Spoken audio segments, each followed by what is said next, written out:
Recherché pour 55 vols de divers véhicules et évasion. Mais qu'est-ce que c'est que ça? Groot, il voyage avec Rocket, pour qui il fait office de plante verte et de garde du corps. Oh, yeah.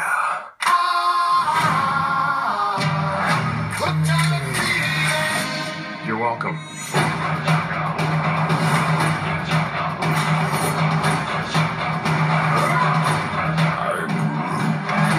Ain't no thing like me except me.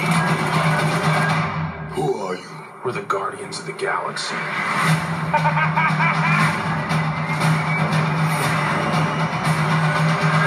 Who?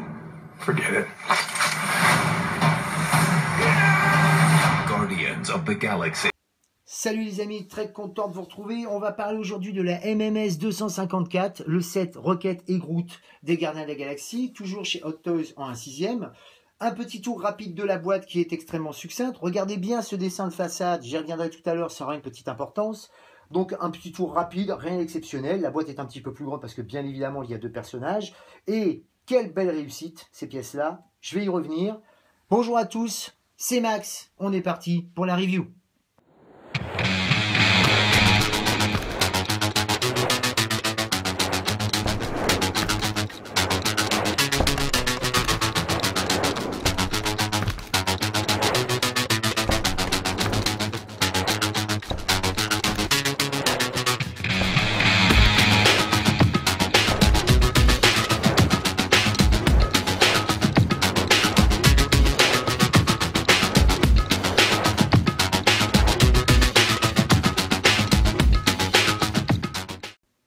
Donc voilà le Groot et le Rocket en version en édition spéciale. Alors édition spéciale, vous allez voir rapidement, c'est simplement le petit pot de fleurs là avec Groot, le mini Groot là. Alors oui, donc effectivement deux pièces très attendues, très réussies, pas exempt de défaut. Je vais y revenir bien évidemment tout à l'heure. Rapidement un petit tour des deux. Après je vais les détailler un par un. Alors bon évidemment la première chose qui choque quand on a la pièce, c'est que le Groot est quand même très grand, enfin très grand par rapport aux autres évidemment, mais c'est vrai que c'est une pièce qui peut pas forcément se mettre enfin je dis pas qu'il peut pas rentrer dans les vitrines que l'on a d'habitude, mais enfin c'est vrai que c'est une pièce en 1/6 qui est quand même un peu plus grande que prévu. Donc voilà, moi personnellement j'ai peu de Hot Toys, donc c'est la plus grande que j'ai, très détaillée. Peut-être même la pièce la plus détaillée, c'est peut-être le Groot justement, malgré le peu de chroma, puisque bon évidemment hein, c'est toujours un peu marron, un petit peu vert de temps en temps, vous voyez. Toujours ces mêmes systèmes de maintien là avec des petits pics, mais là je vais revenir aussi parce qu'il y a un petit truc en plus pour cette pièce là. Alors ce sont des pièces là qui sont sorties il y a à peu près 3 semaines, peut-être un mois, je ne sais plus. Alors je les ai eues depuis un petit moment à vrai dire. Le souci c'est que j'avais pas de temps pour faire la vidéo, et il y a une chose importante à savoir pour cette pièce là. C'est qu'elle a été extrêmement difficile à avoir. Alors mon fournisseur Tim a été sympa. D'abord il m'en a gardé un parce que ça faisait longtemps que je le tannais pour vraiment avoir cette pièce-là. Et puis surtout parce qu'elle est extrêmement chère. Alors pourquoi? Et c'est vrai que j'ai vérifié d'abord parce que m'a dit Tim, et puis surtout parce que il y a une autre personne qui s'appelle Budget Stark et qui fait des vidéos notamment à la Secret Base à Hong Kong, qui doit donc habiter sur place, et qui avait relevé le problème. Apparemment, il y a eu énormément de précommandes de ce duo-là. Assez importante, tellement importante que c'est devenu carrément hors stock depuis le départ. Donc quand les personnes l'ont eu, c'est passé deux choses. D'abord, il y en avait très peu, mais en plus de ça, elles étaient à des prix exorbitants. Moi, comme je vous l'avais dit, j'ai dû la payer peut-être 100 €, un petit peu, je crois, ouais, 100 € de plus, même pas d'ailleurs, frais de port compris, que ce qu'elle va être vendue en France. Par contre, c'est vrai que maintenant, moi je vois Tim par exemple, à chaque fois qu'il en a eu, c'était à l'unité, ça mettait pas 10 minutes à partir, hein. Toujours à des prix assez exorbitants. Et c'était pas le plus cher, loin de là, hein. Donc voilà, donc c'est ce qui explique aussi le fait que j'ai eu la pièce assez tôt, mais que j'ai pas pu. Bon, en plus de ça, j'avais du temps j'avais pas vraiment de temps pour la faire. Mais enfin, cette pièce-là est vraiment très demandée. Alors bon, évidemment, hein, en France, je crois que la seule différence qu'il y aura quand le duo va sortir, c'est qu'il y aura pas cette petite pièce-là. Hop là, je la fais tomber. Je vais vous montrer rapidement, comme ça, j'aurais pu à le faire. Un petit zoom peut-être. Est-ce que c'est une petite mise au point? Est-ce que c'est faisable? Est-ce qu'il va vouloir le faire? Attendez, on va voir. Ouais, bon d'accord, il veut pas. Bon bref, c'est pas une pièce extraordinaire, hein, c'est juste un petit Groot là dans son petit pot de fleurs. Voilà. j'y reviendrai pas. C'est pas, je l'ai pas pris pour l'exclusivité de toute manière. Hein. Voilà. Je vais faire une petite édition et commencer par vous parler du Groot. Voilà, donc je vous ai carrément mis une petite caméra embarquée là, rapide. Alors, il faut savoir que bien évidemment, il y a des accessoires que je vais détailler. Et d'ailleurs, entre nous, j'aurai quelques petites choses à dire. Rien de grave, hein, je vous rassure. Alors voilà, alors l'avantage qu'on a déjà dans cette pièce, c'est que les articulations sont quasi, je dis quasi invisibles. Voilà, vous voyez déjà rien que le faciès là, elle est déjà exceptionnelle.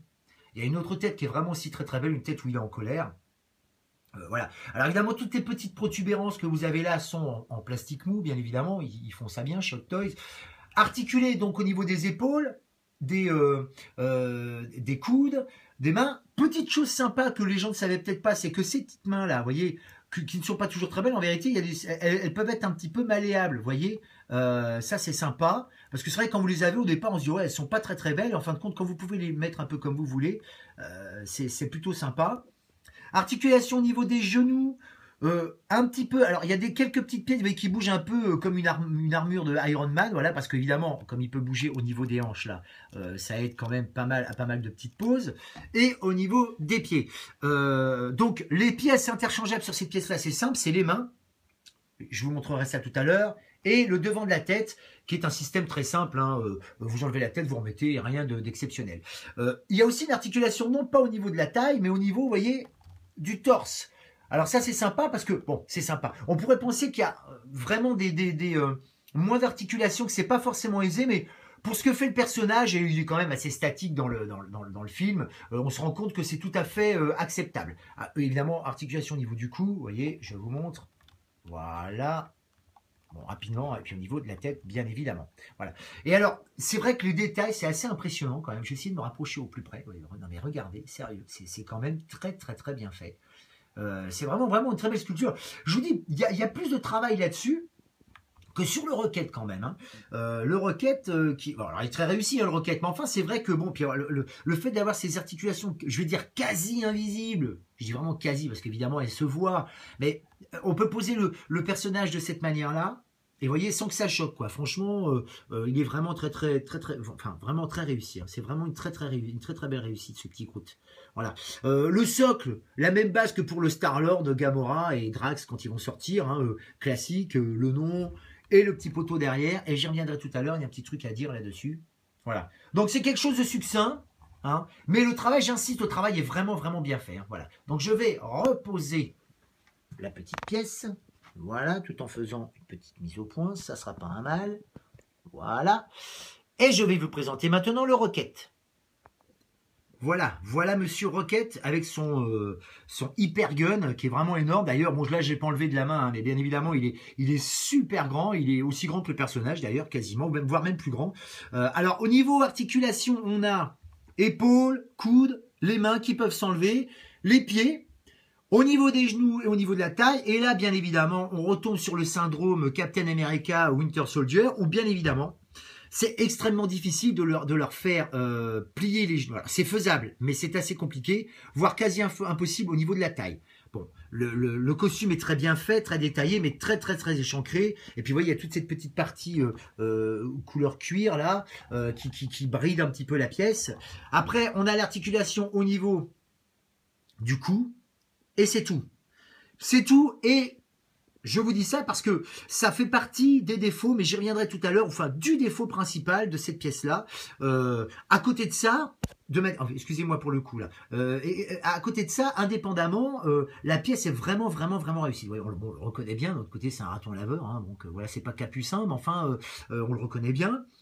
Et bon bah alors vous voyez les petites moustaches là, qui sont quand même en petit tissu, là, en petit fil, là, je sais pas trop ce que c'est. Le flingue est super bien détaillé aussi. Alors il est pas amovible, enfin il est amovible, mais je veux dire il peut pas se détendre ou se retendre comme dans le film. Hein. C'est une pièce d'une seule unique pièce.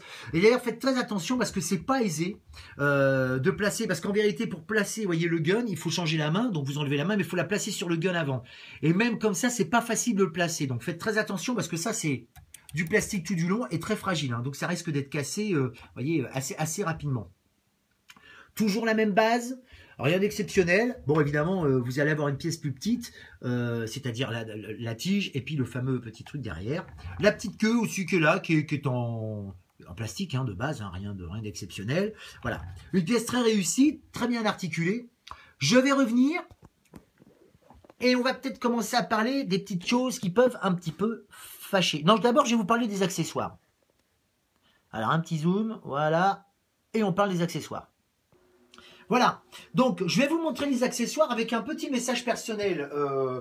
J'ai eu une petite discussion avec une personne sur le forum qui avait critiqué un petit peu mes vidéos, dans le sens positif bien sûr, mais avec un petit côté négatif, comme quoi je ne détaillais pas assez certaines choses, et notamment la boîte et les accessoires. Alors, je devais améliorer un petit peu le système là, et puis bon, j'avais commencé la vidéo, et bon, je me suis accidenté, donc j'ai été un petit peu en retard, donc j'ai pas voulu reprendre en arrière, simplement je voulais soulever deux petites choses. D'abord, je le répète, je fais ça avec très peu de moyens. Donc c'est pas toujours évident. J'essaie de faire des éditions le mieux possible, mais toutefois, tout en gardant des choses un petit peu, je vais pas dire secrètes, mais que chaque collectionneur adore faire, c'est-à-dire déballer la boîte, voir ce qu'il y a dedans, et puis pareil pour les accessoires. Alors, pour la boîte, je viens de dire, tous les collectionneurs savent que c'est quand même extrêmement intéressant de déballer la boîte, tout ça sans trop savoir. Je suis le premier à regarder des unboxings, des vidéos de unboxing, mais c'est vrai que quand on la déballe et qu'on a la surprise de la pièce, et quand c'est positif, évidemment, c'est quand même un plaisir non dissimulé, donc je préfère garder ça un petit peu. Je montre la boîte, mais sans plus. Et ça, je pense que je ne le changerai pas, sauf si jamais il y a vraiment besoin de montrer quelque chose de particulier sur un déballage, et là, à ce moment-là, je ferai ce qu'il faut. Pour les accessoires, c'est autre chose. Moi, je suis pas du genre à déballer. Si vous voulez, je place les pièces. J'arrive à les moduler de temps en temps, mais je suis pas un trop gros fan des accessoires. D'abord parce que il faut bien le reconnaître, que ce soit Hot Toys ou même simplement Sideshow, c'est des accessoires qui sont quand même quelquefois fragiles à enlever, mettre les pièces. Bon, il peut y avoir quelques soucis et puis ça prend effectivement énormément de temps. Donc voilà, donc j'essaierai de faire mieux pour les prochaines vidéos, si je peux, bien évidemment. Mais pour l'instant, j'en reste là. Voilà. Donc là, je vais vous montrer les accessoires, donc je vais me déplacer. On va commencer par Groot. Vous allez avoir, donc comme je vous l'ai dit, un visage qui change, donc qui est ce visage-là, voilà, le visage, on va dire, agressif, qui est, ma foi, plutôt pas mal. Attendez, je vais essayer de faire quand même quelque chose de... C'est pas évident. Voilà. Regardez un peu, c'est vraiment le détail, toujours pareil. Et puis je vous montrerai tout à l'heure, je le mettrai sur la pièce, vous verrez bien. Vous aurez aussi deux autres mains qui, elles, par contre, sont statiques. Vous voyez, alors plastique, mais bon, de manière un petit peu plus ample, on va dire, pour être bien français. Voilà, droite et gauche. Et puis la fameuse main, vous savez, jaune. Enfin, en bout jaune, vous savez, quand ils sont dans le vaisseau et qu'ils commencent à je sais pas, faire des espèces de petites lucioles, pas de lucioles, mais de petites choses là qui brillent là dans la nuit pour éclairer un peu le vaisseau. Donc voilà, ça c'est ce que l'on va avoir pour Groot. Petite chose qui aurait été sympa, je veux pas, c'est pas dans les choses négatives, hein, mais c'est peut-être un petit light up sur la main pour, voyez, voilà, pour agrémenter un peu la pièce. Donc ça aurait été sympa, voilà, ça aurait été un souhait de ma part, voilà. On va passer à Rocket. Rocket, bon bah évidemment le premier accessoire, bah, c'est le flingue qui est là. Vous n'êtes pas obligé de le mettre, hein, il est complètement amovible. Ensuite, vous allez avoir deux paires de poings. Alors là, je suis désolé parce que je suis pas bien installé. Je vais essayer de me mettre comme ça. Deux paires de poings, deux paires de mains et deux paires de pieds. J'enlève ça. Deux paires de pieds, je n'ai pas trop su exactement. C'est surtout si vous faites un semblant de le laisser marcher. Vous voyez, comme s'il était en marche, quand il était en train de courir ou de marcher. C'est à mettre dessous. Alors attention, parce que regardez bien, c'est minuscule. Et alors les pegs le sont encore plus. Hein. Alors je vais essayer quand même de... Je ne peux pas vraiment faire de zoom plus que ça, parce que c'est vraiment minuscule. Hein. Et je le répète, pour la main qui prend... le flingue là, qui prend l'espèce de canon là, vous voyez, essayez d'être vraiment, faut placer d'abord la main dessus, ce qui est déjà pas aisé sur le flingue, j'entends, et c'est déjà pas aisé, j'essaie de me reculer là, voilà, et après il faut la remettre sur le bras, et ça non plus, ça n'est pas aisé non plus, alors faites très attention, c'est pas facile. Et puis on a une autre petite pièce, je reviens, tout en faisant un petit mise au point, qui est celle-ci. Alors qu'est-ce que c'est que cette pièce là? Bah écoutez, je vais faire une édition, et je vais essayer de vous montrer où ça va. Alors voilà, je voulais vous montrer en fin de compte à quoi servait l'espèce de petite pièce que vous allez retrouver derrière. Alors je vais vous le montrer, simplement je n'ai pas pu le monter, je pense que c'est pas un système qui est très adéquat. Alors c'est simplement une pièce qui se met à l'arrière ici. Vous remettez la tige que vous avez là, avec l'espèce de pince là du personnage. C'est pour faire monter Rocket là-dessus. Alors, bien évidemment, c'est ce que l'on aurait pu privilégier. Et j'en reviens notamment au niveau de la photo que je vous ai dit au début, là, vous savez, sur le carton d'origine, parce qu'on peut quasiment pas faire cette pièce-là. Et ça va faire partie des côtés négatifs. Donc, de la pièce. Mais avant de parler des choses négatives, pour faire un groupe, ce que je vais faire, c'est déjà vous montrer la fameuse tête, vous voyez, que je vous disais, en colère, sur le personnage, qui est vraiment, vraiment superbe. Vraiment, vraiment magnifique. Vous voyez, c'est vraiment, vraiment bien foutu. Sérieux, comme d'hab, hein, voilà. Je vais remettre en arrière, pour essayer de vous remettre ça bien. Voilà, on va faire une petite édition, une petite mise au point, voilà. Et ce que je vais faire, c'est que je vais vous faire un petit tour des personnages. J'ai enlevé tous mes ustensiles là, du personnage en musique. Et après, je vous parlerai des petites choses qui fâchent.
Voilà, bon, donc un petit tour effectivement assez succinct, hein, mais bon, il n'y avait pas grand chose de plus à vous montrer. Mais enfin voilà, un petit tour en musique. Alors, on va parler des choses qui fâchent. Il y en a plusieurs, d'autres qui sont irréversibles, hein, qui sont là. Le premier, c'est les articulations du Rocket, dont je vous ai parlé tout à l'heure, et notamment les articulations aussi de Groot, parce que effectivement, vous pouvez voir, c'est articulé notamment au niveau de l'épaule, mais déjà, vous ne pouvez pas aller plus haut que ça. Vous pouvez bien le relever, mais vous ne pouvez pas aller plus haut que ça. Bon, les articulations peuvent poser un problème. Au niveau du Rocket aussi, je vous ai dit, au niveau de la taille et des genoux, c'est pas toujours facile. Et la deuxième, la plus grosse, erreur qu'ils ont faite, enfin, erreur.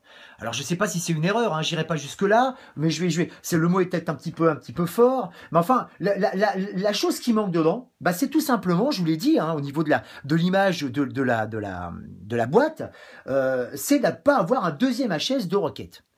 Alors je le savais, hein, tout le monde le savait, puisque de toute manière c'était pas noté, il n'était pas noté qu'il y ait un deuxième HS, mais ça manque énormément parce que là on a plus l'impression qu'il sourit presque qu'autre chose, alors que bon c'est quand même un personnage qui est plutôt sympathique, mais qui est quand même assez versatile et qui râle quand même souvent dans le film. Bon, le fait d'avoir la tête bouche ouverte aurait été beaucoup mieux. Et puis il y a ce fameux système à l'arrière qu'on est censé pouvoir mettre, qui peut être mis, il n'y a pas de souci, vous pouvez effectivement placer Rocket dessus, mais alors, je vous assure, c'est vraiment pas du tout facile à faire. Vraiment. Voilà. Donc ça, c'est vraiment pour moi la grosse erreur. Enfin, la grosse erreur, putain, j'en veux, hein, décidément. Le gros point oublié de cette pièce-là, c'est le deuxième HS de Rocket. Alors, évidemment, je pense que ce sera sûrement résolu au niveau de soit il y aura un HS différent dans les prochains qu'ils feront, hein, pour les Gardiens de la Galaxie numéro 2, que l'on verra dans quelques années, ça c'est quasiment certain. Soit il y aura même carrément 2 HS, parce que le HS c'est très bien comme ça, c'est pas le problème. Mais je trouve que ça manque. Ça manque vraiment beaucoup. Bon, voilà. Donc moi, c'est pour moi les deux pièces, les deux gros problèmes, les articulations pas complètement bien faites, enfin pas bien faites, pas assez limitées, on va dire, pour rester poli, et ce gros HS qui quand même, ce HS qui aurait pu être nettement mieux fait, enfin qui aurait dû être là. Pour moi, c'était impératif. Voilà. Et puis moi, le système de mettre Rocket derrière, oui, effectivement, on les voit souvent, c'est une image qui nous revient souvent de voir Rocket sur Groot, mais enfin, bon, voilà, malheureusement, bon bah c'est pas comme ça. Bon. Moi, je les place comme ça de manière, ça me gêne pas plus que ça, mais enfin, puisque je dois critiquer, je critique. Voilà. Alors bien évidemment, c'est un avis personnel. D'autres trouveront que ça leur suffit amplement, et entre nous, ça me suffit amplement comme ça. Mais j'aurais préféré avoir le choix sur l'effigie de Rocket. Voilà. Bah écoutez, je vois pas ce que je pourrais dire de plus sur ces deux pièces parce que bon, côté positif quand même, elles sont très très bien réussies, hein, c'est clair. Alors là, il n'y a pas de souci. Ceux qui sont fans et puis pour faire les 5 personnages. Il n'y a pas de doute, hein, il faut les avoir. C'est pratiquement les personnages principaux, puisque c'est aussi grâce à eux que le film a aussi cartonné, ces deux personnages-là emblématiques des Gardiens de la Galaxie. Voilà donc ce que je pouvais dire sur Groot et Rocket.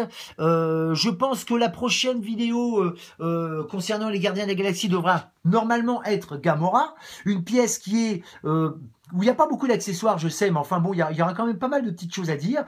Je devrais pas tarder à la recevoir, donc bien évidemment, vous serez bien informés quand elle sera arrivée. Voilà, bah écoutez, on est sur la fin de la vidéo. Je vais vous souhaiter un bon week-end, une bonne semaine, portez-vous bien, et à plus tard pour la prochaine vidéo.